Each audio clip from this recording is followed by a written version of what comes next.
Economy लगातार गिर रही है। फ्यूल जैसे गैस, डीजल, पेट्रोल के दाम बढ़ रहे हैं। जिस प्रकार से पेट्रोल के दाम बढ़ा दिए, सरकार ने पेट्रोल और डीजल के दाम क्यों बढ़ाए हैं? एक और सावित्री बोली। स्टॉक मार्केट कभी बढ़ रही है तो कभी घट रही है। ये जैसे हालात चल रहे हैं ना, मुझे तो आप लोगों की बहुत चिंता रहती है कि अच्छे दिन जो आने वाले हैं, उन अच्छे दिनों में हम लोग सर्वाइव कैसे कर पाएंगे। पैसों का सही इस्तेमाल करना हम सबको आना चाहिए। तो आज की ये वीडियो है फाइनेंशियल फैक्ट्स के ऊपर, जिसमें हम देखेंगे कि ये जो सारी फसाद की जड़ है, मतलब पैसा, वो पैसा कहां से आया, उसकी शुरुआत कैसे हुई, आखिर ये पैसा भविष्य में क्या रूप लेने वाला है, और आप अपने पैसों से पैसे कैसे कमा सकते हो। सबसे पहले हम नॉर्मल से शुरुआत करते हैं, जैसा कि कुछ लोगों को पता भी होगा। हिस्टोरियन का कहना है कि 3000 साल पहले तक ये पैसा वैसा कुछ नहीं होता था। तब सिर्फ बार्टर सिस्टम चलता था, जिसमें लोग आपस में अपनी उपज का या अपनी सेवाओं का आदान प्रदान करके काम चला लेते थे। जैसे कि बीजेपी को सरकारें गिराने के लिए एमएलए चाहिए होते हैं और उनको एमएलए ढूंढने में दिक्कत होती है। वैसे ही बार्टर सिस्टम में बंदा अगर आम लेना चाहता है और बदले में संतरा दे रहा है, तो उसे ऐसा कोई दूसरा बंदा ढूंढना होगा जो संतरा लेना चाहता है और आम देना चाहता है। यह बहुत बड़ी मुश्किल हुआ करती थी। फिर धीरे धीरे जानवरों की चमड़ी, नमक, हथियार जैसी चीजें जिनकी डिमांड्स ज्यादा थी, ये एक्सचेंज का माध्यम बनने लगे। और फिर बारी आई सिक्कों की। वेस्ट टर्की, जो 600 बीसी में लीडिया के नाम से जाना जाता था, वहां के राजा ने सोने और चांदी को मिक्स करके सिक्के बनाए और उसकी करेंसी घोषित कर दी। उन्होंने सिक्के बनाने और उसे इस्तेमाल करने शुरू किए। बाद में 720 बीसी के आसपास चाइना ने नोट करेंसी की शुरुआत की। 1665 में तो यूरोप में सिपाहियों को ताश के पत्तों पर अमाउंट लिख और उस पर साइन करके करेंसी की तरह दे दिया जाता था। फिर आगे आते आते बैंक्स आए, फाइनेंशियल इंस्टीट्यूशन आए और वक्त आया डिमांड ड्राफ्ट्स का, एटीएम कार्ड्स का। एक स्कॉटिश बंदा जॉन शेफर्ड बैरन 1965 में एक दिन बैंक में कैश निकालने गया। उसे पैसों की काफी जरूरत थी, लेकिन वह बंदा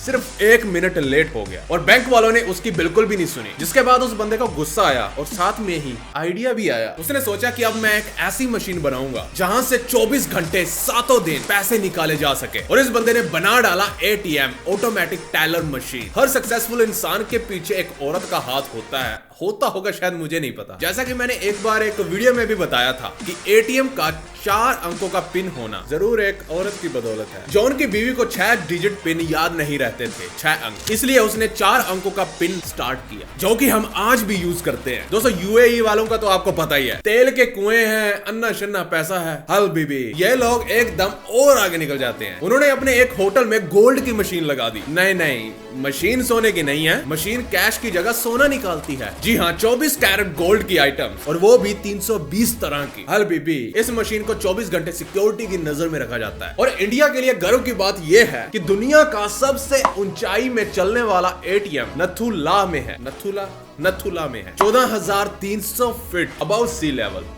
चलो टॉपिक पे आते हैं। सन 1982 में एक बंदे ने पहली बार बैंक ऑफ स्कॉटलैंड और ब्रिटिश टेलीकॉम की मदद से घर बैठे कंप्यूटर से अपने खाते में ट्रांजैक्शन कर दी। इसमें बंदे के टेलीविजन को टेलीफोन से जोड़ दिया जाता था और सर्विस काफी लिमिटेड थी, जैसे कि अकाउंट ट्रांसफर और बिल पेमेंट जैसी। ऑनलाइन बैंकिंग जो रिटेल यूजर्स को आजकल बैंक की वेबसाइट पर करने को मिलती है, वो शुरू हुई थी सन 1995 में। आम जनता इंटरनेट की मदद से अपने अकाउंट को संभाल सकती थी। फिर सन 2002 में एसएमएस के थ्रू लोग अपने अकाउंट को मैनेज कर सकते थे। धीरे धीरे सब चीजें आपको याद आ जाएंगी। एसएमएस अभी भी होता है, कभी कभी लोग करते हैं। और मोबाइल बैंकिंग की शुरुआत भी यहीं से हुई। आज 79% लोग सिर्फ मोबाइल बैंकिंग की एप्लीकेशन पर पूरी तरह से संतुष्ट हैं। उनके सारे काम मोबाइल बैंकिंग की एप्लीकेशन से हो रहे हैं, काम चल रहा है। मतलब वो कैश डिपॉजिट करने भी नहीं जाते, बैंक में तो जाना ही भूल गए हैं ज्यादातर पब्लिक को। और इसी चीज को आगे ले जाया जा रहा है, करेंसी को पूरी तरह से डिजिटलाइज करके। और अब ये दुनिया बढ़ रही है एक ऐसी करेंसी की ओर जिस पर किसी भी आदमी का कंट्रोल नहीं हो सकता। आपका पैसा सिर्फ आपका और उसे कोई नहीं चुरा सकता। जी हाँ, मैं बात कर रहा हूं क्रिप्टो करेंसी की। बिटकॉइन के बारे में तो आप सबको पता ही होगा। पिछले कुछ सालों में हमने बिटकॉइंस की वजह से अमीर होने वाले बहुत सारे लोग देखे। जी हाँ, यही है आने वाला फ्यूचर जिसकी मैं बात कर रहा था। डिजिटल फॉर्म में आपका पैसा एकदम सिक्योर रहेगा और सेफ ही नहीं, बल्कि ये पैसा बढ़ भी सकता है। इंडिया में अभी इसकी अवेयरनेस कम है। देश की स्थिति को गंभीरता से ले, लेकिन आने वाले टाइम में यही करेंसी होगी जिससे हम लोग व्यापार किया करेंगे। क्रिप्टो करेंसी की शुरुआत सतोशी नाकामोटो ने सन 2009 में की थी। खैर, हमें नहीं पता ये सतोशी नाकामोटो है कौन, किसी को नहीं पता पहली बात तो, जिसका मानना था कि एक आदमी का पैसा हमेशा उसी के कंट्रोल में रहना चाहिए। डिजिटलाइजेशन इतना बढ़ गया है कि आज आपके और मेरे जैसा एक आम आदमी भी बिटकॉइन खरीद सकता है। अब आप कहेंगे कि हम 40 लाख का बिटकॉइन कैसे खरीद सकते हैं? दोस्तों, इसकी सबसे छोटी इकाई होती है सतोशी, जिसे आप आराम से मार्केट से खरीद सकते हो। इस क्रिप्टो करेंसी की मदद से अर्न करने के कई तरीके हैं और सबसे बढ़िया बात तो ये है कि ये अभी ग्रोइंग स्टेज पर है और इसीलिए इसमें इन्वेस्ट करके शॉर्ट टर्म और लॉन्ग टर्म में काफी अच्छा प्रॉफिट कमाया जा सकता है। अब आप कहोगे कि भाई पैसे कैसे कमाना है, ये तो बता दिया, लेकिन कहां से कमाएं? कौन सी दुकान पर मिलेगा ये सतोशी? मिठाई वाली दुकान से मिलेगा?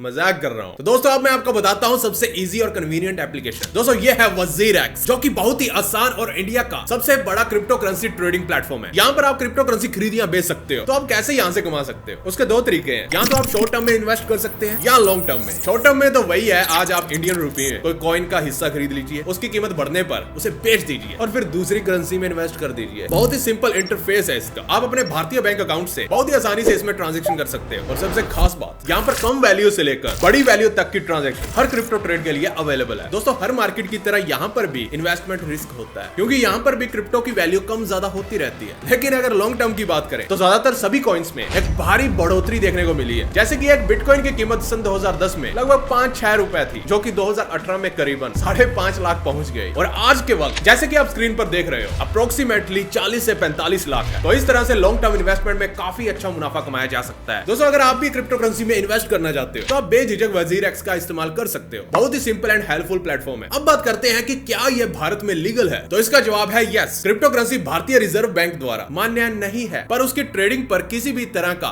बैन भारत में नहीं है। आप क्रिप्टो करेंसी में इन्वेस्ट कर सकते हैं। रही बात क्रिप्टो करेंसी के भारत में इस्तेमाल की, तो उसके लिए अभी तक कोई भी कानून नहीं बनाए गए हैं। दोस्तों, WazirX का लिंक मैंने डिस्क्रिप्शन में दे दिया है, वहां पर क्लिक करके आप WazirX ऐप को डाउनलोड कर सकते हो। और अगर आपके पास कोई सवाल है तो आप कमेंट में नीचे पूछ सकते हो। साथ ही मुझे कमेंट में यह भी बताएं कि अगले क्रिप्टो करेंसी की वीडियो में आप क्या सीखना चाहते हो, मतलब कौन से टॉपिक पर जाते हो क्रिप्टो करेंसी के रिगार्डिंग। जब भी क्रिप्टो करेंसी के ऊपर वीडियो आएगी नेक्स्ट बार, तो उसमें आपके सजेशंस को भी इंक्लूड किया जाएगा। वीडियो अच्छी लगी तो शेयर ठोको और आज का लाइक तो आप जितने मर्जी कर सकते हो, आपके ऊपर है। और बोरिंग जिंदगी से छुटकारा पाने के लिए चैनल को सब्सक्राइब करें और साथ वाले टल्ली भी वाले, ताकि वीडियो अपलोड होते आपको मिल जाए, क्योंकि जो भी है सिर्फ इसी चैनल में और कहीं नहीं। तो फिर से मिलते हैं नेक्स्ट एपिसोड में महाकाल के आशीर्वाद से। तो बिना गाली दिए ओके बाय।